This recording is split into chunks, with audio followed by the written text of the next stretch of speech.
Homeless girl. Found drunk CEO in alley and took him in. She never expected what happened the next day. But before we dive into the full story, let me know where you're watching from and what time it is now. Subscribe to the channel and let's get started. Rain slashed through Detroit's broken streets, pooling in cracks where weeds fought for life. Lena hunched against the storm, her thin jacket soaked, boots scraping rain-slicked shadows. The city's pulse faded to a wet hush, its glow dimmed by clouds. 24, wiry, with warm brown eyes that held too much, she hurried, her diner shift done, tips barely enough for bread. She cut through the alley behind the shuttered bookstore, a shortcut to her room. A shape slumped against the dumpster, half hidden in shadow. Lena froze, heart kicking. Junkies were common, but this was no junkie. A man, tall, in a torn suit that whispered wealth, lay unconscious, rain streaking his sharp cheekbones. Blood matted his dark hair, his face serene, like a lost prince in a storm. He didn't belong in this grime, this city of damp stone and mist. She should have walked away. Her life was scraps, rent overdue, a leaking roof, her mother's easel a ghost, her own sketchbook untouched. But his shallow breaths tugged at her, a thread she couldn't cut. She knelt, checking his pulse. Steady, weak. A silver watch glinted faintly on his wrist, ticking despite the rain. His gray eyes fluttered, unfocused, then closed, their storm-deep gaze etching her memory. No wallet, no phone, just a silver cufflink in his pocket, etched with EV, a clue heavy in her palm. She tucked it into her jacket, scanning the alley. Empty. The city didn't care. Lena muttered a curse, slung his arm over her shoulder, and dragged him toward the bookstore's back stair. He was heavy, her slight frame straining, breath sharp in the cold. Rain stung her face, the stair creaking under their weight. Her room, a mattress on the floor, a cracked window, a single bulb swaying, waited above. She eased him onto the mattress, hands shaking, and dabbed blood from his temple with a rag. His suit, ruined but tailored, spoke of a world beyond her reach. A banker? Someone's husband? Left for dead? She lit a candle, the bulb too dim. His face softened in the glow, almost boyish, but his jaw held a hardness, like a man used to command. She pulled a worn shirt from a box, her father's, kept despite his broken promises, and draped it over him. Her last can of soup was for him, heated over a camping stove, its scent curling like a memory of her mother's kitchen. Now gone. She'd make do, her resolve quiet but firm. He woke as she held the spoon to his lips. Where? His voice cracked low, his gaze searching hers. For a moment, the cold faded, his eyes an anchor in the flickering light. You're safe, she said, voice steady despite her racing pulse. I found you. What's your name? He frowned, brow creasing. I don't know. His hands clenched, then relaxed, grasping at nothing. Lena's chest tightened. Amnesia? Real raw, like a wound she couldn't stitch. I'll call you James, she said, half joking, hoping it'd ground him. He nodded, weak but trusting, and sipped the soup. His gaze lingered, soft, woven with pain, gratitude for a kindness he didn't expect. Lena sat back, knees to her chest. She should call someone, cops, a hospital. But hospitals asked questions, and cops ignored people like her. Besides, his presence held her, a quiet weight, like a man who'd seen too much and forgotten it all. She thought of her father, his promises fading like chalk and rain, and pushed the memory down. James was different. Here. Now. As he drifted to sleep, his fingers brushed the pocket where the cufflink had been, a reflex. Tender. Lena watched, her candle flickering. Those initials, EV, meant something. A life he'd lost.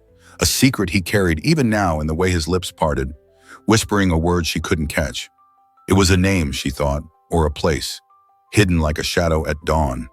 The rain slowed, light slanting through cracked glass, a promise of dawn yet to break. Lena woke to the patter of rain, her neck stiff from dozing on the floor. James lay on her mattress, his breathing steady, the candle a melted stub. Morning light slanted through cracked glass, painting the bookstore's old walls in soft grays. His watch ticked faintly, unnoticed until now. He looked out of place, a king in her pauper's den, his torn suit hung on a nail. She rubbed her eyes, her stomach a quiet knot. The soup can sat empty, a choice she stood by. She stood, joints creaking, and checked his forehead. Cool, no fever. The cufflink, EV, rested in her jacket pocket, its weight a question she held back. Who was he?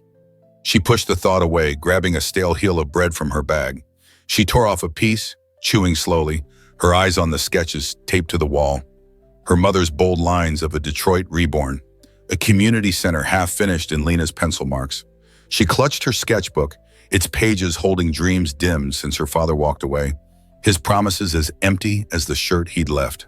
James stirred, voice rough, stronger. "Lena." He sat up, wincing, her father's shirt slipping to reveal a thin scar on his wrist, a wound of shame. Her stomach twisted. A wound like that carried a story he didn't share. "You're awake," she said, tone light. "Want some?" She offered the bread, her last scrap.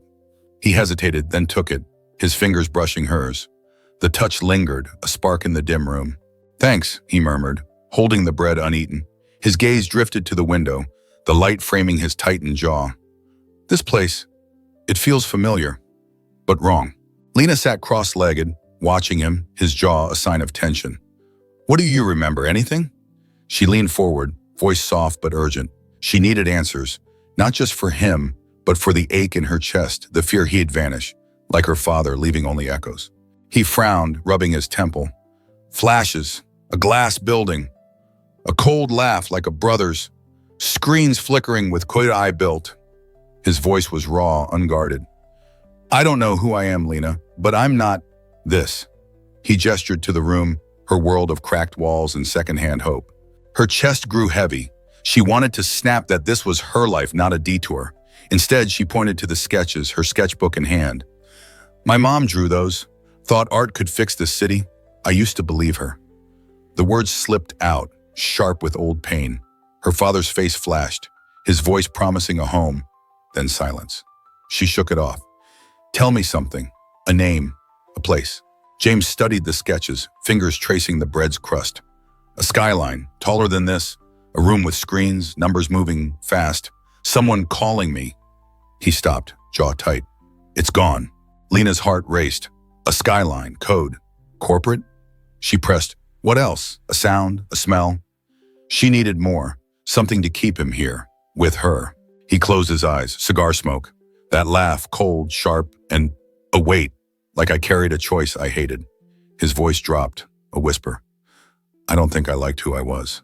The room felt smaller, the air thick. Lena's mind spun. A man with regrets, a scar, a cufflink. "That wound," she said, nodding to his wrist. "How'd you get it?" His hand jerked, covering the scar. "I don't know." His jaw tightened, a wall rising. He stood unsteady and paced to the window. The light sharpened his profile, a man hiding something. "You shouldn't have taken me in, Lena. I could be trouble." She laughed, short, bitter. "Trouble's my neighbor. I've got enough." She stood, closing the distance, sketchbook still in hand. "You're here. I'm not kicking you out. So talk. What's the last thing you remember?" He turned, his gaze heavy, like a man facing a gale. "A car. Black. Tinted windows. Someone said, 'You can't run.' Then, pain." His fingers grazed his wrist, a reflex too tender, and Lena caught it, a gesture guarding a truth he wouldn't voice. She stepped back, pulse loud in her ears. He wasn't just lost. He was running. From what? The cufflink, the scar, his guarded words? They wove a shadow she couldn't touch. The rain softened, light spilling through cracked glass, holding secrets yet to break. That cold laugh, like a brother's, lingered in his silence, a thread to a past he couldn't name. Lena's boots scraped pavement as she led James through Detroit's waking streets. Dawn's chill hung in the air, sharp with the scent of wet leaves. He'd insisted on walking, claiming movement might spark his memory. She didn't argue. His restless pacing in her room had frayed her nerves. Her father's jacket hung loose on his frame, but his stride was firm, like a man who'd once owned every step. Her own jacket, frayed at the cuffs, bore the weight of long shifts, her mind heavy with restless nights. They stopped at a boarded-up lot, weeds twisting through chain link. Lena's heart tugged. Her mother had sketched this spot, envisioning murals where graffiti now bled. James stared at the fence, brow furrowed, clutching a scrap of paper. His sketch, jagged lines like a circuit board, drawn in a trance last night. She'd found it at dawn, his hands smudged with pencil lead, a puzzle she couldn't crack. "What's that?" she asked, voice cutting the morning's hush, sharp with curiosity. He'd been quiet all morning, his glances guarded, like a man carrying a locked chest. He unfolded it, brow creasing. I don't know. Wires, maybe? Or a map? His fingers moved, tracing a legacy he couldn't name. I've done this before. A lot. Lena's pulse quickened. Tech? An engineer? She stepped closer, her breath misting in the cold. His hands moved with a craftsman's grace, not a laborer's. The cufflink, EV, burned in her pocket, slipped from his coat yesterday. She hadn't told him yet, not until she understood its weight. Maybe? He folded the paper, glance flicking to her. You ask a lot of questions, Lena. You don't answer many, she shot back, half smiling to soften it. Her hands ached from diner shifts, her resolve stubborn. She caught him watching her, his expression softening, as if he saw her sleepless nights and hated them. Come on, talk. What's in your head? He turned, facing the lot. This place. It's wrong, too small. I see glass towers, steel. A hum, like machines breathing. A cold laugh, like a brother's watching me. His voice dropped, raw, eyes always watching. Her skin prickled. Truth or fear? She touched his arm, grounding him. You're here, with me. No one's watching. Her eyes scanned the street. A stray dog, a cyclist, nothing more. She thought of her father, his promises fading like chalk and rain, and pushed the memory down. James wasn't him. He exhaled, nodding, and pulled her pencil stub from the jacket. Got paper? His tone was urgent, chasing a spark. She handed him a crumpled receipt and he knelt, using the fence as a table. Lines flowed, sharp angles, a grid of circuits or streets. His hands shook, but the sketch was flawless. Muscle memory cutting through his fog. Lena watched, chest tight. Her mother's art had fueled her dreams. Now her pencil carried that hope. He was someone big. James, she said, voice low, you're too good at this. She hesitated, then pulled the cufflink from her pocket, its silver cold in her palm. Found this, in your coat. EV mean anything? His hand froze, pencil snapping in his grip, hands clenching. His face hardened, a flash of something sharp. Where'd you get that? His voice was ice, commanding, almost dangerous. You tell me, she said, holding his gaze. Her heart hammered, but she stood firm. She'd trusted him, shared her bread, risked her neck. She deserved answers. It's yours, right? Who's EV? He stood, towering over her, hands still clenched. I don't know. But his jaw tightened, a lie in his mouth set. He reached for the cufflink, she pulled it back. Not yet, she said, firm. You're hiding something. I'm not stupid. Her voice shook, but her resolve burned. She thought of her mother's sketches, her own lines, a community space drawn by candlelight last night, her hands alive again, shared with him. He stepped back, hands unclenching, his expression pleading. Lena, I'm not... He stopped, his look softening. If I knew, I'd tell you, I swear.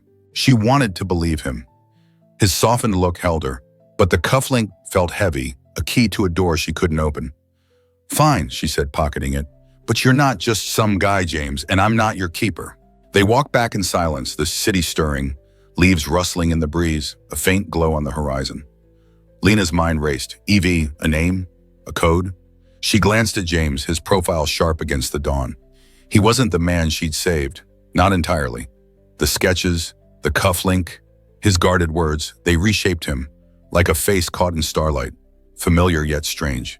That cold laugh, like a brother's, lingered in his silence, a shadow of a past he couldn't name. Lena's hand steadied as she wrapped a bandage around James's wrist, the scar beneath it faint but stark, a silent story. 3 days since their walk to the lot, and he was stronger, his gray eyes clearer, their storm-deep gaze catching the light. The cufflink, EV, stayed in her pocket, its question unanswered. A twilight glow spilled through the cracked window, painting the room's worn walls in soft purples, the air thick with coffee grounds. Her radio, silent for months, hummed softly.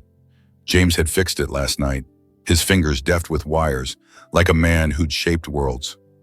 His watch ticked softly, a faint rhythm against the radio's hum. Hold still, she muttered, tying off the bandage.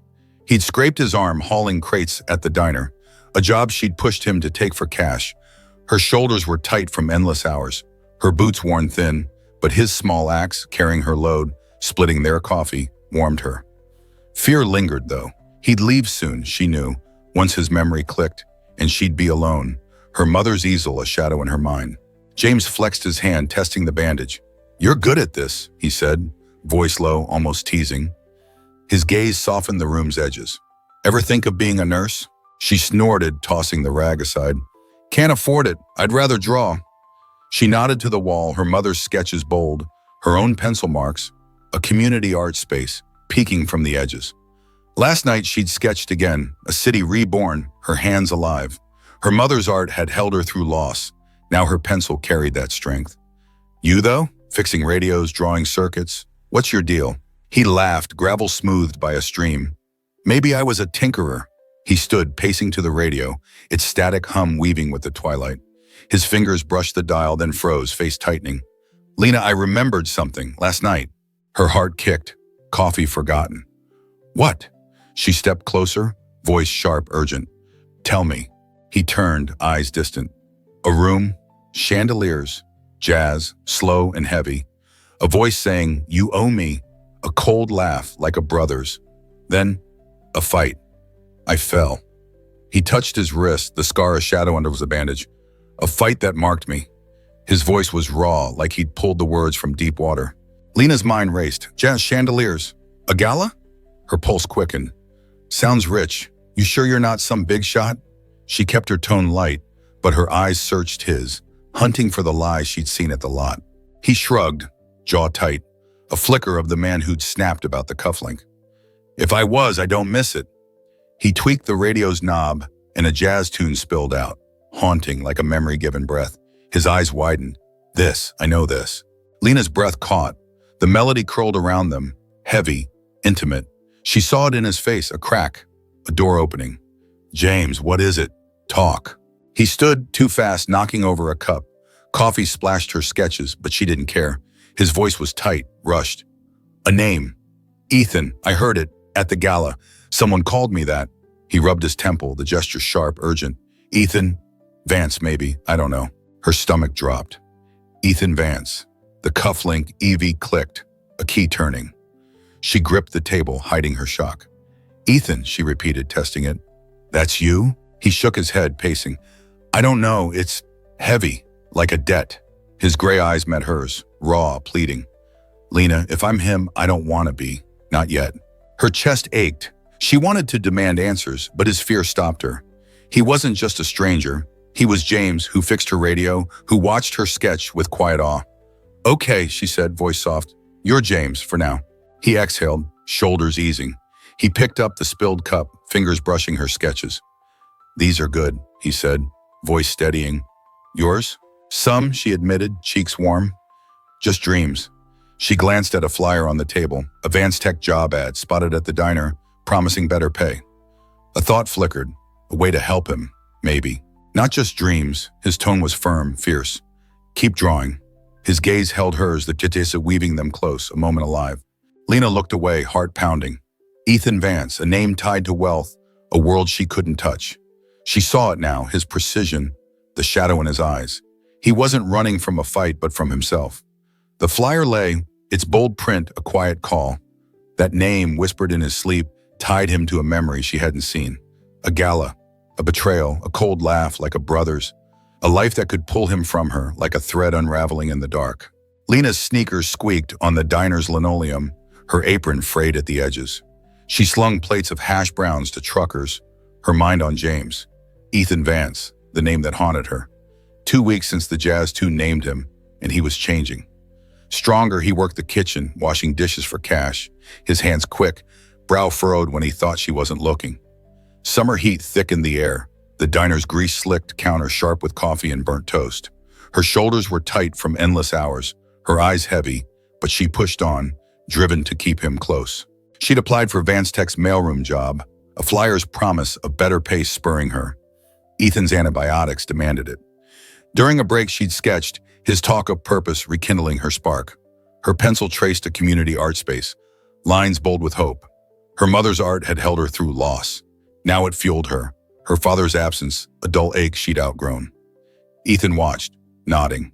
"It's like mine," he said, voice low, but alive. His circuit sketches, sharp and cold, paled against her warmth, a thread tying them. The radio crackled, a jazz tune cutting through the clatter. The melody, slow, heavy, echoed his gala, chandeliers, a cold laugh. Lena froze, watching Ethan. His hands stilled, brow furrowed, as the tune pulled him back. A man in a suit, Marcus, striking him, hissing, "You owe me, Ethan." A younger Marcus glared, eyes bitter, a boy eclipsed by Ethan's shadow.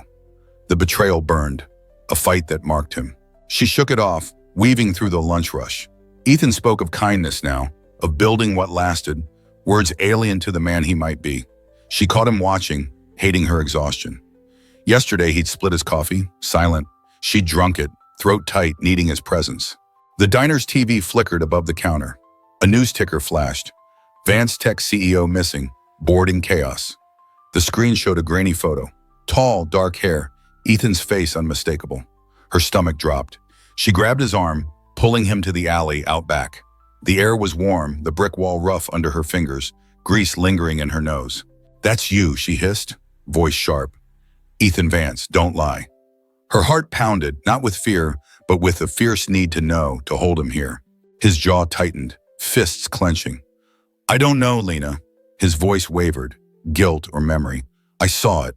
It's a ghost I don't want." "Bullshit." She stepped closer, voice steady. "You're remembering. The gala, the name, those sketches. You're him."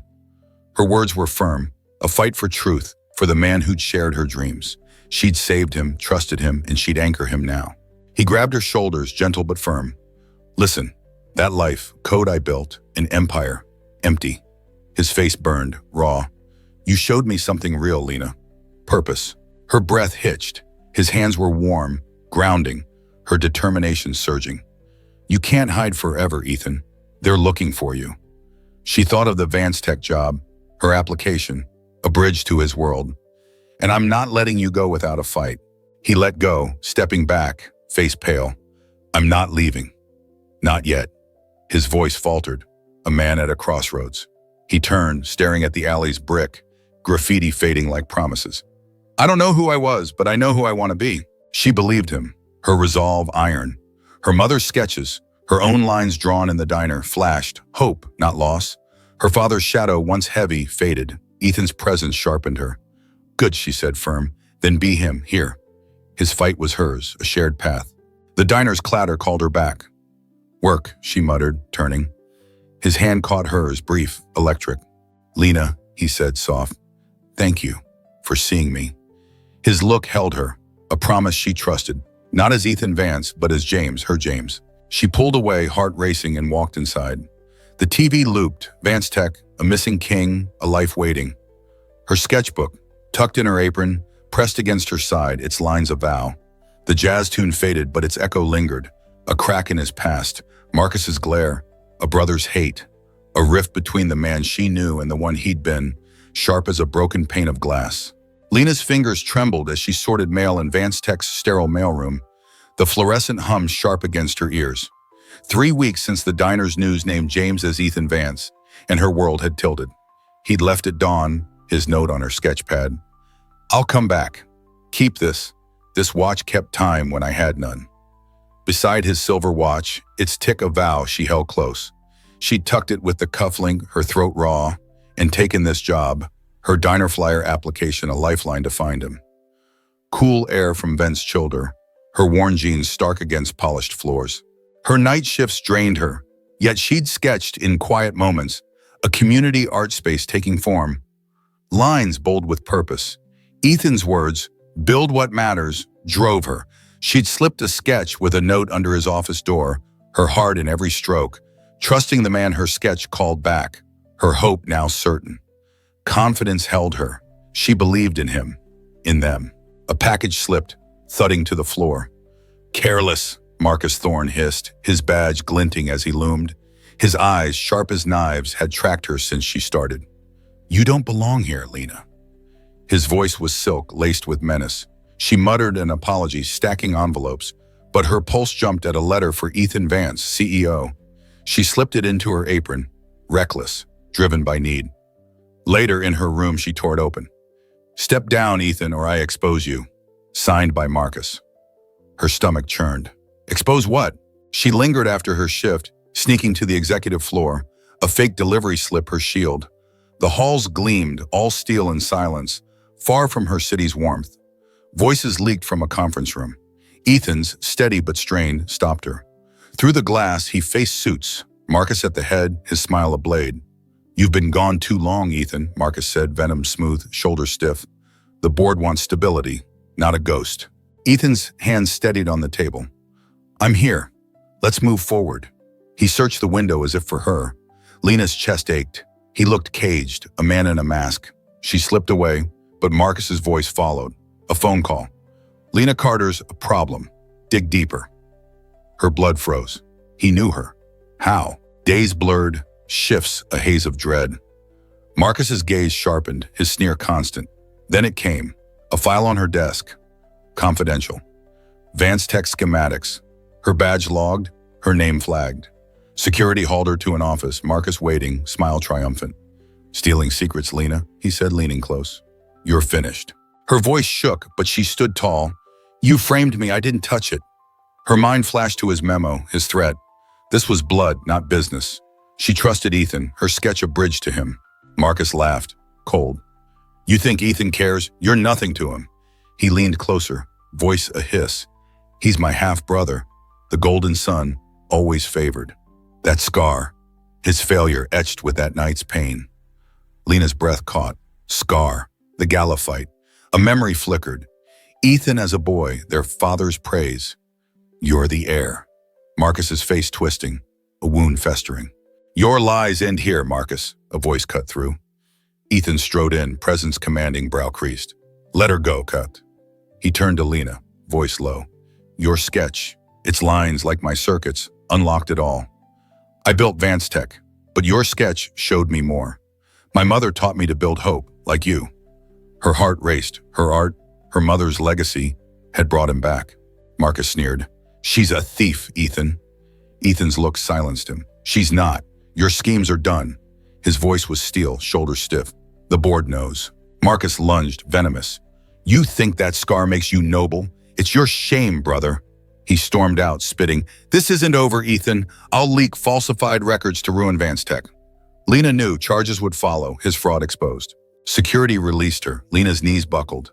But Ethan caught her arm, his touch electric. "You okay?" he whispered. She nodded, throat tight. "You remembered. All of it?" She pulled the cufflink, silver warm. "This?" She held it, its weight a promise she'd never known, unlike her father's. He took it, fingers brushing hers. "My mother's gift. Marcus hated it, proof I was chosen." His voice softened. "It's yours now." Her heart surged, the cufflink, a bridge from his past to her. "I'm Ethan Vance," he said raw, "but I'm James, because of you." Her sketch had pulled him back, not the tower. "I came for you, Lena, not this." He gestured to the glass, the empire. She stood firm, confident, steady. "Then stay," she said, voice clear. "Be James." They stepped into the hall, the tower's hum fading. His hand in hers was real. Her sketch in his pocket had led him home, not to wealth, but to her. What he sought, redemption, love, wasn't his old life, but this, a path unexpected, built on the quiet trust they'd woven in the dark. Lena stood in VanceTech's crowded conference room, glass walls framing Detroit's pale dawn. Cameras flashed, reporters pressed close, their murmurs a soft tide. Ethan faced the crowd, his suit sharp, gray eyes warm, the eyes that met hers in the alley months ago. She clutched his watch in her pocket, its tick marking their days, a rhythm they'd chosen. Marcus's fraud charges, sparked by his attempt to leak falsified financial records and sabotage VanceTech, led to his legal ruin, stripping his influence from VanceTech forever. His words, "You're nothing," faded, and Lena stood tall, her worn jacket a quiet defiance. Ethan raised a hand, silencing the room. "I'm Ethan Vance," he said, voice clear, "and I'm back, but not for long." Gasps rippled. Lena's heart quickened, her breath steady. He'd reclaimed his role as CEO days ago, yet his note, "Trust me, come," had drawn her here. She trusted him, a final step, her resolve firm. His gaze found hers, raw, like the night he'd fixed her radio. "I was lost," he said, "until someone found me." The crowd stilled. Lena Carter saved me. Not just my life, but who I am. Her cheeks warmed, eyes stinging. Reporters turned, lenses swiveling, but she held her ground, unwavering. "Lena taught me what lasts," Ethan continued, voice soft, intimate. Kindness, purpose, a second chance. My brother's betrayal, Marcus, showed me ambition isn't enough. I built an empire at VanceTech, but it was hollow without purpose. Shock surged, murmurs rising. Lena's knees trembled. Step down? She saw his circuit sketches, his talk of building what mattered. This was it. He crossed to her, ignoring the chaos, and stopped close. Lena, he said, urgent, you changed me. He pulled two things from his pocket, a key, glinting softly, and the cufflink, EV, its silver warm. This was my mother's, he said, pressing the cufflink into her palm. Now yours, a promise kept. Lena's throat tightened, the cufflink heavy, his past, now hers, a vow where her father's had failed. And this, he added, giving her the key, is yours too. Her voice broke. What? The crowd faded, just them, like their nights of shared silences, her pencil alive. Second chances, he said, eyes bright. Your art and coffee shop in Detroit, built for the lost, your sketch of a community reborn on its walls. Tears blurred her vision. She saw her mother's easel, her own lines, sketched in the diner, bold with hope, now framing a haven. He'd made it real. I'm done with this life, he said, nodding to the podium. I want ours, with you. Her heart raced, trust complete. She thought of her father, his promises fading like chalk, and felt release, forgiveness, for herself, her new family, and Ethan. You left once, she said, voice low, testing. How do I know? He took her hand, key and cufflink between them. I'm here, staying. His voice was fierce, a vow. The watch's tick pulsed, theirs now, marking their time. He was James, her James, who saw her soul, who shared her dreams. She nodded, tears falling, and squeezed his hand. The crowd erupted, questions flying, but Ethan drew her close, arms a haven. We're starting over, he whispered, breath warm against her ear. Together. They slipped out, the city waking. Dawn's glow on rooftops, a faint scent of coffee from a cart. Lena gripped the key, its edges sharp, real. Second chances waited, her sketches its heart, a place for art, for hope. Ethan's hand in hers was home, not a tower, not an alley, but a shared dawn. Their scars, his fight, her loss, wove into their story, softened by choice. She thought of her father once more, a shadow released, and saw her family in Ethan's eyes, their future clear. Detroit's light broke wide, gentle like a breath of peace, and they walked on, hands clasped, into a world they'd build, one quiet step at a time.